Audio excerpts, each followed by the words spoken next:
आउनुस् हेरौँ विदेशको गाडीहरूमा कस्तो कस्तो सिस्टम हुन्छ त। नेपाली ड्राइभरहरू नयाँ ड्राइभरहरूको लागि पनि एकदम काम लाग्न सक्छ यो भिडियो। आउनुस् हेरौँ सँगै है। यहाँ हेरौँ विदेशको गाडीहरूमा के हुन्छ सिस्टम, कस्तो कस्तो सिस्टम हुन्छ त, नेपालभन्दा के फरक हुन्छ त भन्ने कुराहरू आज म तपाईहरुलाई सिकाउन गइरहेको छु, देखाउन गइरहेको छु। केही न केही यो भिडियोले चाहिँ तपाईहरुलाई हेल्प मिल्न सक्छ है। विदेश नयाँ आउँदै हुनुहुन्छ भने अब नेपालतिर चाहिँ हाम्रो यो यतापट्टि स्टियरिङ हुन्छ हैन, यता दाहिनेपट्टि स्टियरिङ हुन्छ। विदेशमा चाहिँ उतापट्टि देब्रेपट्टितिर स्टियरिङ हुन्छ। खलासी सलासी भन्नाले सहचालकहरू कोही पनि हुँदैन है। यहाँ चाहिँ एक्लैले गर्नुपर्छ है, सबै जे गर्ने चाहिँ एक्लैले गर्नुपर्छ। त्यहाँदेखि अब यहाँदेखि हामी यता आइसकेपछि हाम्रो आउँछ के आउँछ भनेपछि हाम्रो आइपुग्यो, यहाँनिर आइपुग्छ। यो चाहिँ भनेको हाम्रो हुकअप गर्ने, टेलरलाई छुट्याउने जति पनि, अब हाम्रो त जति पनि लाइन, गाडीको लाइनहरू जति पनि कनेक्सनहरू यो हाम्रो यो हेडमा छ नि त, यो इन्जिनमा छ नि त। अब इन्जिनबाट टेलर त छुट्टै हो नि त।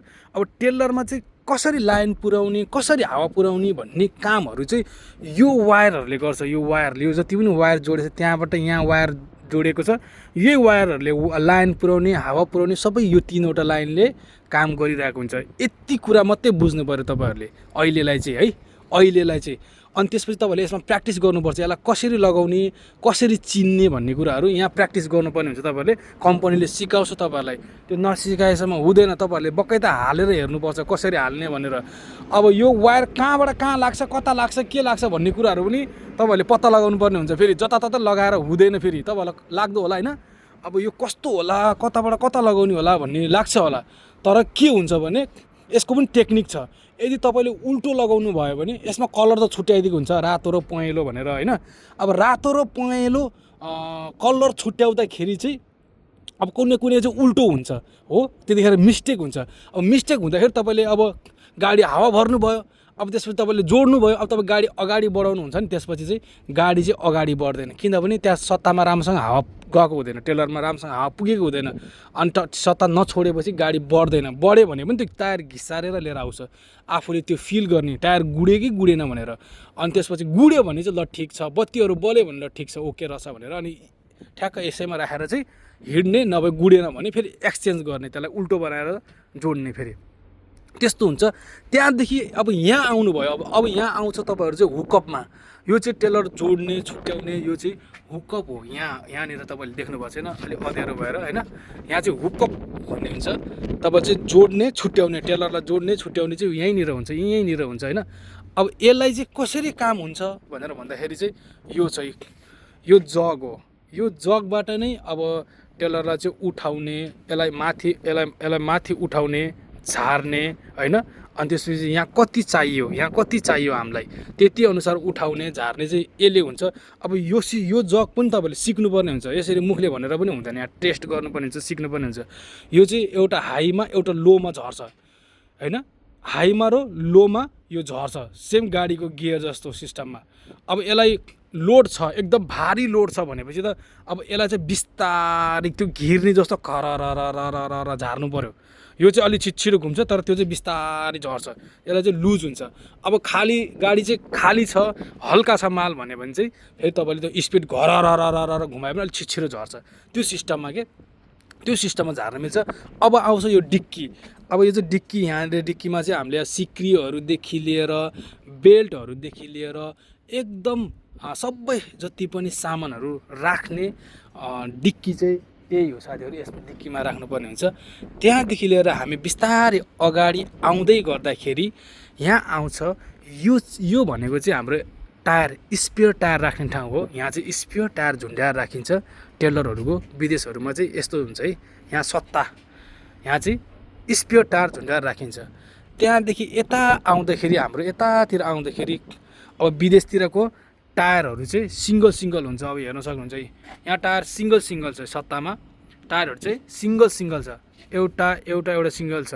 डबल टायरवाला पनि हुन्छ हैन, नहुने हैन, तर अलिक बढी जस्तो यो चल्छ कि सिङ्गल टायर। तर नेपालमा त धेरै जस्तो यो सिङ्गल हुँदैन, डबलै हुन्छ नि हैन। अब सिङ्गल टायर हुन्छ, अनि बेलुम हुन्छ, फेरि बेलुम हुन्छ, बेलुम टायर। अनि त्यही माथि उता सकर पनि हुन्छ, फेरि सकर, बेलुम टायर सकर, बेलुम टायर सकर, यसरी चाहिँ टायरमा चाहिँ राखिएको हुन्छ। यसरी राख्दाखेरि चाहिँ के हुन्छ भने गाडीहरू तपाईँले चाहिँ कुदाउँदाखेरि यस्तो लचकदार हुन्छ कि पट्टा हुँदैन नि त यसमा, पट्टा राखिएको हुँदैन। अब नेपालको गाडीहरूमा टेलरहरूमा के हुन्छ भने एकदम उफ्रिरहेको हुन्छ, डङ गाडी चलाउन सक्दैन, त्यो मुटु थड्किने गरेर झम भइरहेको हुन्छ कि उफ्रिरहेको हुन्छ कि, त्यो चाहिँ उनीहरूमा चाहिँ पट्टा हुन्छ, यत्रो मोटो पट्टा राखिएको हुन्छ, त्यसले गर्दाखेरि चाहिँ एकदमै त्यो उफारिरहेको हुन्छ। अब यहाँको गाडीहरूमा चाहिँ त्यस्तो हुँदैन, पुरै सकर अनि त्यसपछि तपाईँको बेलुङ पुरा यस्तोहरू राखेर बनाएको हुन्छ। अनि त्यसपछि अर्को आउँछ फेरि एउटा इम्पोर्टेन्ट कुरा बुझ्ने भनेको यसले चाहिँ के गर्छ भने यो अगाडिको टायर छ नि, यो अगाडिको टायर चाहिँ उठ्ने बस्ने हुन्छ, खालीमा उठाउने होइन, लोडमा झार्ने। अब उठाउने कसरी भन्दाखेरि यहाँ सत्तामा राखिदिएको हुन्छ। अब हाम्रो नेपालतिर 12 चक्कीमा उहाँ अगाडि बटममा हुन्छ नि त, ठ्याक्क बटम दाब्यो होइन, अनि त्यसपछि यो सर्लक्क तल झर्छ हो, अनि ठ्याक्क बटम दाब्यो सर्लक्क माथि उठ्छ, त्यो सिस्टममा हुन्छ। यसलाई पनि माथि लगेर राख्न चाहिँ मिल्छ क्या, नमिल्ने होइन। यही सिस्टमलाई चाहिँ लगेर बटममा लगेर उहाँ तार वायर लगेर उता अगाडि हेडमा जोड्न नि मिल्छ, तर यहाँ चाहिँ सत्तामै राखिदिएको हुन्छ होइन, सत्तामै राखिएको छ। अनि बढी जसो सत्तामै हुन्छ, एडजस्ट गर्ने के। अब यो टायरलाई उठाउने झार्ने फेरि अर्को हुन्छ है। फेरि एउटा इम्पोर्टेन्ट कुरा मैले के बिर्सेँ भने अब यो सत्तालाई पनि तल झार्ने माथि उठाउने गर्न नि मिल्छ। यो सत्तालाई नै के यसरी माथि जुरुक्क उठाउने फेरि तल झार्ने, जुरुक्क अलिकति उठाउने तल झार्ने पनि हुन्छ। त्यो चाहिँ धेरै गाडीहरूको सिस्टममा सत्तामै हुन्छ। के अरे लगभग अब हाम्रो चाहिँ सत्ताको यो तल भित्रपट्टि छ होइन, त्यो भित्रपट्टि त्यसले चाहिँ कति यो मेरो टेलरलाई कति माथि लाने कति तल लिएर आउने भने मेरो चाहिँ भित्र छ। मान्छे चाहिँ धेरै जसोको चाहिँ बाहिर हुन्छ होइन, बाहिर भएको चाहिँ सजिलो हुन्छ, बाहिरैबाट आफूलाई कति चाहियो त्यही अनुसार सरर टेलरलाई माथि उठायो फेरि तल झार्यो। मेरो भित्र चाहिँ अलिकति गाह्रो छ, मेरो भन्नाले हाम्रो कम्पनीको चाहिँ भित्र हुन्छ।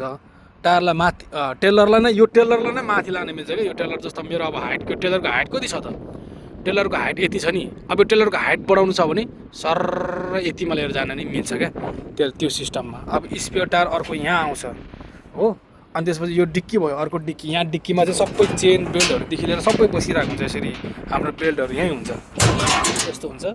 अनि त्यसपछि यो हाम्रो फायर सिलिन्डर अनिवार्य फायर सिलिन्डर हुन्छ क्या, यतापट्टि नि छ फायर सिलिन्डर, उतापट्टि पनि छ फायर सिलिन्डर, चाहिँ अनिवार्य 2वटा फायर सिलिन्डर चाहिँ चाहिन्छ नि के।